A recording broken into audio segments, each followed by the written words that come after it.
آپ سن رہے ہیں کتاب دیس ہوئے پردیس۔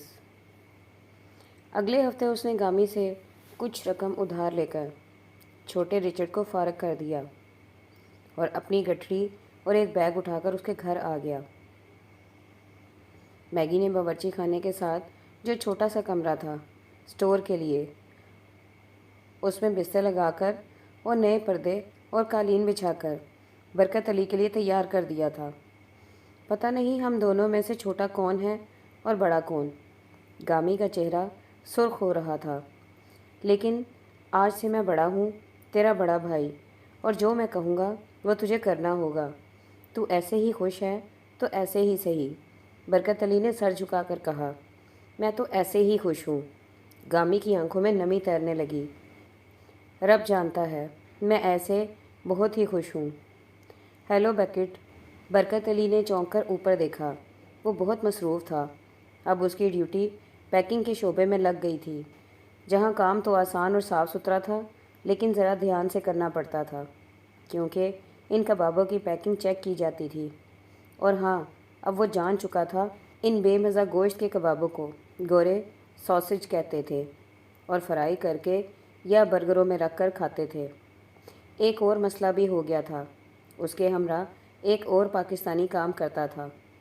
ایک روز جب برکت علی نے کہا کہ ٹھیک ہے، ہم ولایت والوں کے لیے کام کرتے ہیں، پر اس کا یہ مطلب تو نہیں کہ ہم شراب بھی پئیں اور سور بھی کھائیں، تو وہ کہنے لگا، برکت علی تم کس دنیا میں رہتے ہو؟ یہ جو تم اس وقت آنتوں میں قیمہ بھر کر ساسج بنا رہے ہو، تو اس قیمے میں سور کا گوشت بھی شامل ہے، تو نوکری چھوڑ دو۔ برکت علی نے ہاتھ اٹھایا اور سامنے کھڑے فورمین سے کہنے لگا، صاحب، اگر اس قیمے میں سور کا گوشت ہے تو میں اسے ہاتھ نہیں لگاؤں گا اور نوکری چھوڑ دوں گا۔ برکت علی کا ریکارڈ بہت اچھا تھا۔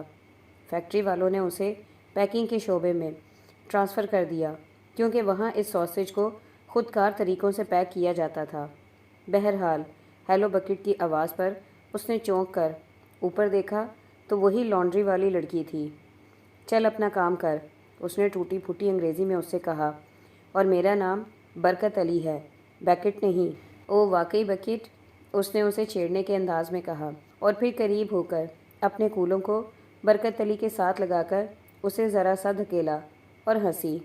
مجھے سارے لڑکے پوچھتے ہیں کہ سلی آج شام کیا کر رہی ہو؟ مجھے سارے لڑکے پوچھتے ہیں کہ سیلی آج شام کیا کر رہی ہو؟ تم کیوں نہیں پوچھتے؟ میں کیوں پوچھوں؟ برکت علی نے غصے سے کہا۔ اس لیے کہ میں چاہتی ہوں کہ تم مجھے پوچھو اسٹوپڈ۔ میں اسٹوپڈ نہیں ہوں کہ تم سے پوچھوں۔ چلو شاباش، چلتی پھرتی نظر آؤ۔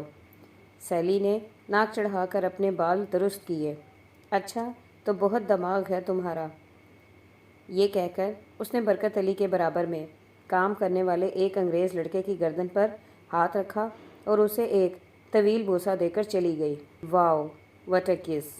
اس لڑکے نے اپنے ہونٹوں پر ہتھیلی پھیرتے ہوئے کہا۔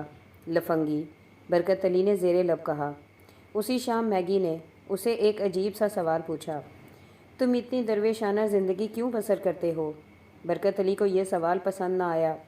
ایک بھرجائی کو کیا حق ہے کہ وہ دیور سے اس قسم کا سوال پوچھے؟ کیا مطلب؟ یہی کہ نہ تم ڈرنک کو ہاتھ لگاتے ہو اور نہ کوئی دوست لڑکی ہے۔ تم جوان ہو، یہ رویہ تو بہت ایب نارمل ہے بیکٹ۔ کیا کہا؟ برکت علی چونکا۔ میرا خیال ہے کہ تمہارا نام بیکٹ رکھ دیا جائے، پکارنے میں آسانی رہے گی۔ وہ بھی یہی کہتی ہے، برکت علی نے کہہ دیا۔ وہ کون؟ ایک لڑکی ہے میری فیکٹری میں۔ کیا تم مجھے اس کے بارے میں کچھ بتانا پسند کرو گے؟ میں اس کے بارے میں کچھ نہیں جانتا۔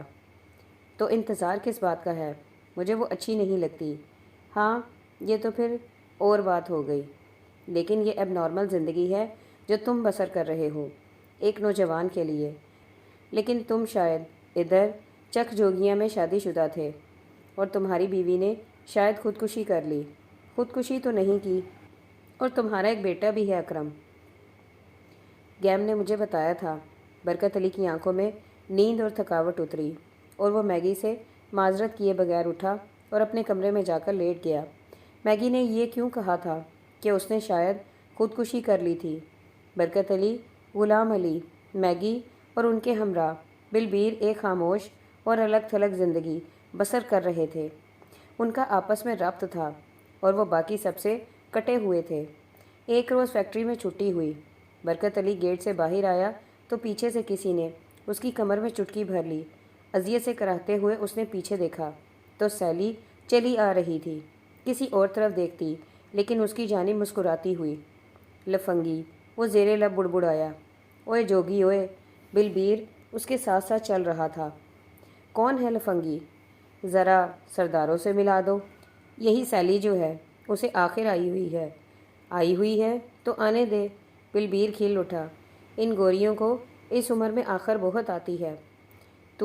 اوئے جوگی، لگا دے نشانہ۔ تو بکواس نہ کر۔ تقریباً 2 ہفتے بعد برکت علی گھر کے چھوٹے سے باغیچے میں گھاس کاٹنے کی مشین چلا رہا تھا، اور چونکہ موسم قدرے بہتر تھا اس لیے وہ صرف قمیض اور جین میں ملبوس تھا اور اس کا بدن پسینے سے نچڑ رہا تھا۔ گامی اور میگی صبح سویرے کی ٹرین سے ویسٹ کلف کے ساحلی قصبے کو گئے تھے ذرا آؤٹنگ کرنے، اور اسے چونکہ اور کوئی کام نہ تھا اس لیے وہ بڑی ہوئی گھاس کاٹنے لگا۔ ہیلو بیکٹ، برکت علی نے ہڑبڑا کر دیکھا تو پھاٹک کے ساتھ سیلی لگی کھڑی تھی، کچھ جھمپی ہوئی اور گھبرائی ہوئی، اور اس کے ہاتھ میں ایک ٹوکری تھی۔ تمہارے اس علاقے میں ایک چھوٹی مارکیٹ لگتی ہے جہاں سے جرابیں اور بنیانیں وغیرہ سستی مل جاتی ہیں۔ اچھا، وہ مشین چھوڑ کر اخلاقاً کھڑا ہو گیا۔ تو ادھر سے آ رہی تھی تو تم نظر آ گئے۔ مجھے نہیں پتہ تھا کہ تم یہاں رہتے ہو۔ ہاں، میں یہیں رہتا ہوں۔ Nice house. تمہارا ہے؟ نہیں، گامی کا ہے، میرا دوست ہے۔ What's nice? اس نے گردن کھجائی اور پھر سر جھٹک کر کہنے لگی، میرا خیال ہے مجھے جانا چاہیے، فیکٹری میں ملاقات ہوگی۔ وہ چلتے ہوئے ذرا جھجکی تو برکت علی کہنے لگا، گرمی بہت ہے۔ وہ فوراً رک گئی اور مسکرانے لگی۔ ہاں، اپریل کے لیے تو سخت گرمی ہے۔ ہاں، اپریل کے لیے تو سخت گرمی ہے۔ مجھے تو سخت پیاس لگی ہے۔ کیا تم کچھ پینا پسند کرو گی؟ برکت علی کو پوچھنا پڑا۔ اوہ، اورنج جوس مجھے پسند ہے۔ وہ پھاٹک کھول کر اندر آ گئی۔ کہاں چل کر پئیں؟ جانا کہاں ہے؟ فریج میں رکھا ہے، تمہیں لا دیتا ہوں، برکت علی بیزاری سے بولا۔ وہ اندر گیا، اورنج جوس لے آیا۔ کیا تم نہیں پیو گے؟ سیلی نے مایوسی سے پوچھا۔ اس نے ابھی تک اسے بیٹھنے کے لیے بھی نہیں کہا تھا۔ نہیں، اندر چل کر نہ بیٹھیں، سیلی نے اورنج جوس کا گلاس تھام کر کہا۔ یہاں تو ہوا ذرا خنک ہے۔ ابھی گرمی تھی، ابھی کہہ رہی تھی کہ ہوا خنک ہے۔ ان گوریوں کا دماغ خراب ہے، برکت علی نے سوچا۔ چلو اندر چلتے ہیں، برکت علی نے سر ہلایا۔ سیلی شام تک بیٹھی رہی۔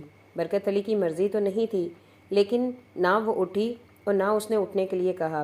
جوس پینے کے بعد کہنے لگی، تم نے کیوں نہیں پیا؟ اور اگر جوس پسند نہیں ہے تو کیا پسند ہے؟ اچھا، تو چائے پسند ہے تو میں بنا دیتی ہوں۔ نہیں نہیں، تکلف کی کیا بات ہے، مجھے کوئی خاص کام نہیں۔ چائے کی پتی کہاں ہے؟ اور چائے کے بعد آج ٹیلی ویژن پر بڑا زبردست پروگرام ہے، اور دیکھو میں کچھ بسکٹ خرید کر لائی ہوں، ایک کھا کر تو دیکھو۔ سیلی ان بچوں میں سے تھی جن کا کچھ پتہ نہیں ہوتا کہ کہاں سے آئے، کون لایا، اور وہ ایک آنٹ کے ساتھ رہتی تھی۔ اسے یہ جاننے کی خواہش بھی نہیں تھی کہ اس کے ماں باپ کون ہیں۔ وہ شام تک بیٹھی رہی اور شام کو گامی اور میگی بھی لوٹ آئے۔ سیلی کو دیکھ کر میگی کھل اٹھی۔ تم اتنے درویش بھی نہیں ہو، اس نے خوش ہو کر برکت علی کا کندھا دبایا۔ ہم نے تمہیں ڈسٹرب تو نہیں کیا؟ بس میں جانے ہی والی تھی۔ سیلی اٹھ کھڑی ہوئی۔ اور میں جو بلیک کرنٹ کیک لائی ہوں وہ کون کھائے گا؟ میگی نے خوش دلی سے کہا۔ سیلی رات کے کھانے کے بعد واپس گئی۔ اگلے روز فیکٹری میں وہ اس کے قریب سے گزری تو سر جھکا کر کچھ کہے بغیر گزر گئی۔ ان گوریوں کا دماغ سچ مچ خراب ہے، برکت علی نے گہرا سانس لیتے ہوئے سوچا۔ اس سے اگلے روز بھی وہ چپکے سے آئی اور چلی گئی۔ وہ تمہاری دوست سیلی کا کیا حال ہے؟ ایک روز میگی نے پوچھا۔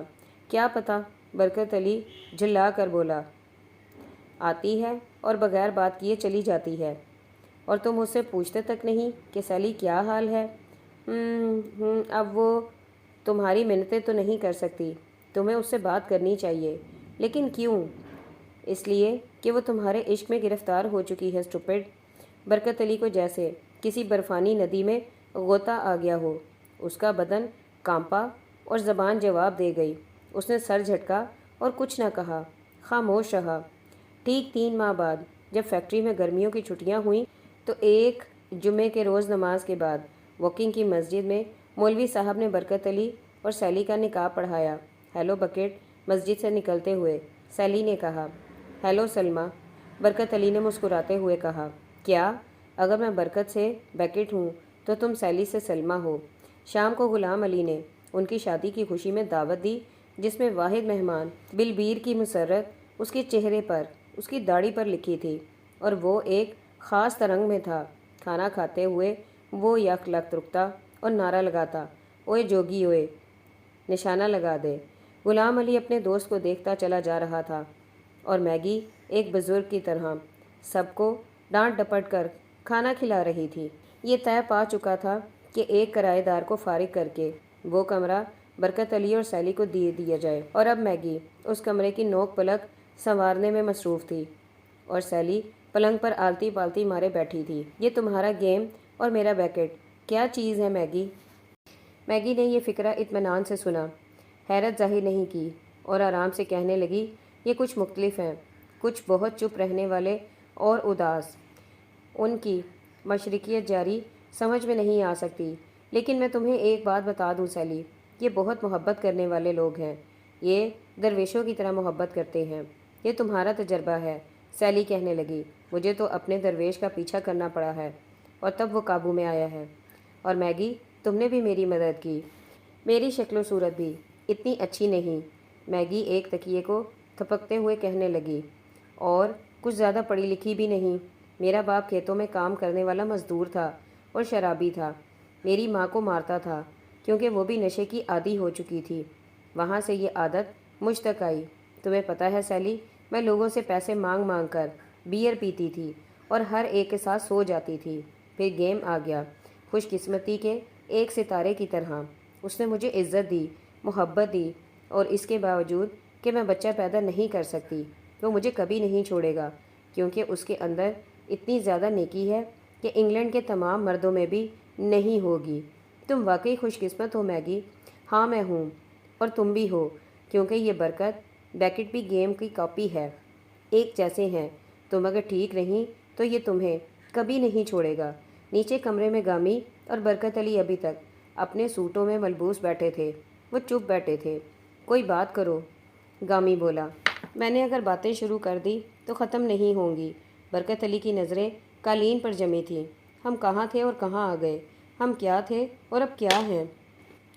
اس رات بشیرہ چک جوگیاں سے چلی، اور اس کے ساتھ وہاں کے کھیتوں کی ہریالی، سرسوں کے پھول اور موسموں کی مہک، اور دھوپ اور روشنی اور وہ خوشبو جو اس کے بدن میں تھی جب وہ کھیتوں میں نیچے ہوتے تھے، اور ان کے بدنوں پر ہوا سرسراتی تھی، اور وہ کپ کپاتے تھے اور دہکتے تھے جیسے ایک الاؤ روشن ہو۔ سرسبز کھیتوں کے درمیان میں اور بدنوں سے، سرسبز کھیتوں کے درمیان میں سے اور بدنوں میں سے بہتا ہوا اور انہیں نم کرتا ہو، اور اس کے پاس آئی، برکت کے پاس، کہ وہ اسے بار بار پکارتا تھا، اور جو اب سیلی دیتی تھی کہ یہ میں ہوں بیکٹ، پر وہ سنتا نہ تھا کہ بشیرہ اس کے پاس تھی، اور وہ دونوں الاؤ تھے اور بدن بہتے تھے، نم ہوتے تھے۔ اگلے برس مارچ کے آغاز میں کاؤنٹی ہسپتال کے ویٹنگ روم میں ایک منتظر برکت علی کے قریب آ کر ایک نرس جھکی اور کہنے لگی، تم اب ایک بیٹی کے باپ ہو مسٹر بیکٹ۔ اس کا نام انہوں نے آمنہ رکھا۔ برکت علی بہت دیر اس پر جھکا رہا، لیکن وہ صرف ایک نومولود بچہ تھی۔ اس کی بادشاہت اور ناک ٹکشے کا کچھ پتہ نہ چلتا تھا۔ وہ دیکھنا چاہتا تھا کہ کیا اس کے چہرے پر کہیں لکھا ہے کہ وہ چک جوگیاں کے اکرم کی بہن ہے۔ نہیں، وہاں کچھ بھی تحریر نہ تھا۔ برکت علی اکرم کے بارے میں بالکل لا علم تھا۔ وہ نہیں جانتا تھا کہ وہ اس وقت کہاں ہے اور کس حال میں ہے۔ دراصل وہ اکرم کو کبھی بھی بشیرہ سے الگ نہیں کرنا چاہتا تھا۔ وہ جب بھی آتے تو اکٹھے آتے۔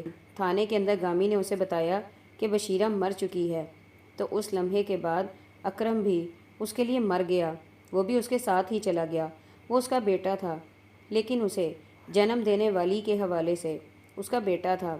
جب وہ نہ رہی تو وہ بھی نہ رہا، اور اس کے باوجود وہ اپنی بیٹی میں اس کی شباہت تلاش کرتا رہا۔ تو نے مجھے بڑا بھائی مانا ہوا ہے۔ غلام علی کا چہرہ غصے سے دہک رہا تھا، اور اب میرا کہا نہیں مانتا۔ کیسا بھائی ہے تو میرا؟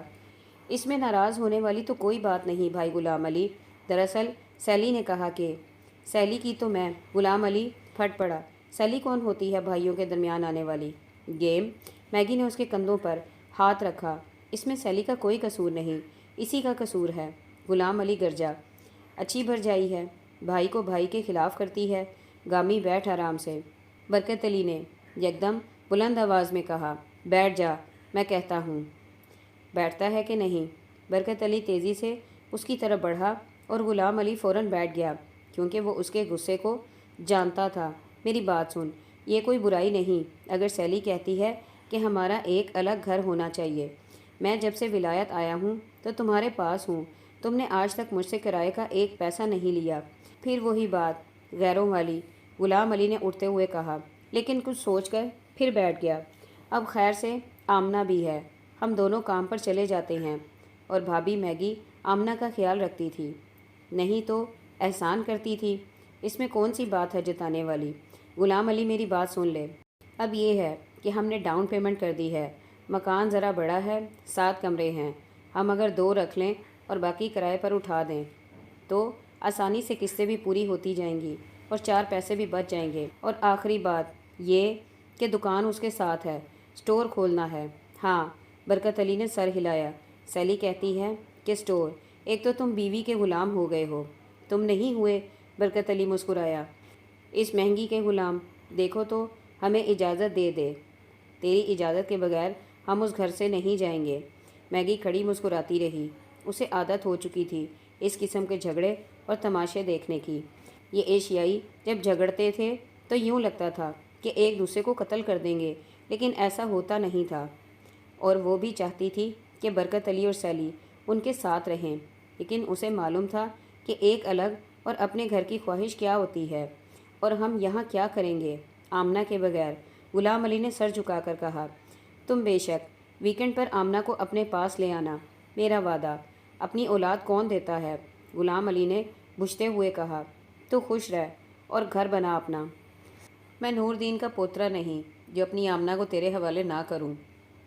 تو گامی، اب تم نے کمہاروں والی بات کی ہے۔ غلام علی نے سر اٹھا کر برکت علی کو دیکھا، صوفے سے اٹھا اور برکت علی کو گلے لگا کر دیر تک چپ کھڑا رہا۔ چپ اس لیے کہ آنسوؤں کی کوئی آواز نہیں ہوتی۔ اپنے سٹور کا نام انہوں نے جوگی سٹور رکھا، اور ان کا سب سے پہلا گاہک بلبیر تھا۔ برکت علی کی خواہش تو یہ تھی کہ سٹور کی بسم اللہ جمعے کے روز ہو، لیکن سیلی کا کہنا تھا کہ ہفتہ زیادہ مناسب رہے گا، اگلے روز چھٹی ہوگی۔ بہرحال بلبیر جب ان کے سٹور میں داخل ہوا تو ہنسنے لگا۔ جوگی اوئے، جوگی اوئے، یہ سٹور ہے؟ یہ تو کمرہ ہے، ایک چھوٹا سا۔ ادھر پاکستان میں تو اسے ہٹی کہتے ہیں، اور یہاں پر اس کو بھی سٹور کہتے ہیں۔ بلبیر بے حد خوش تھا، اور اس لیے بھی خوش تھا کہ جوگی سٹور کے پہلے گاہک کا اعزاز حاصل کرنے سے پیشتر وہ اپنے کمرے میں بیٹھ کر دارو پیتا رہا تھا۔ ہاں جی، تو سٹور میں کیا کیا ہے؟ اس نے قریب جا کر ترتیب سے سجی ہوئی اشیاء کو گھورنا شروع کر دیا۔ جوگی سٹور کے لیے سیلی اور برکت علی کو دن رات مشقت کرنا پڑتی تھی۔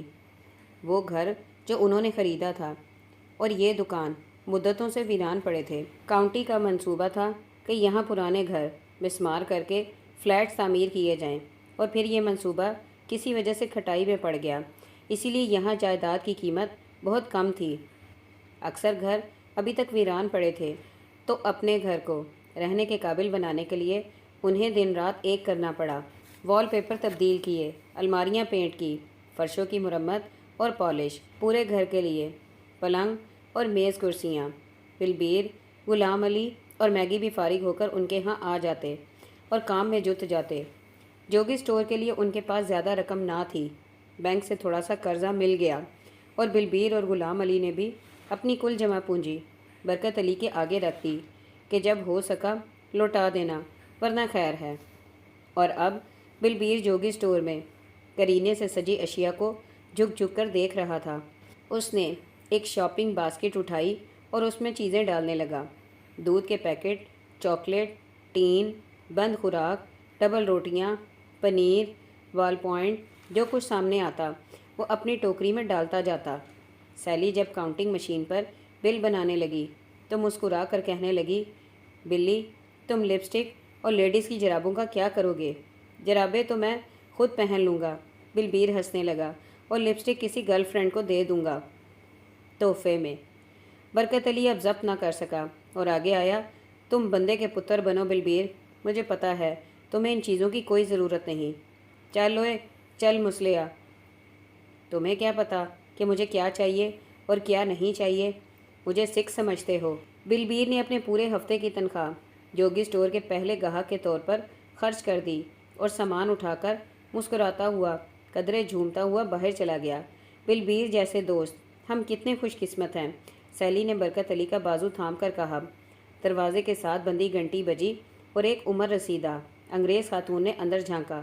کیا یہ اسٹور کھلا ہے؟ اس نے جھجکتے ہوئے دریافت کیا۔ ہاں، سیلی نے فوراً کہا۔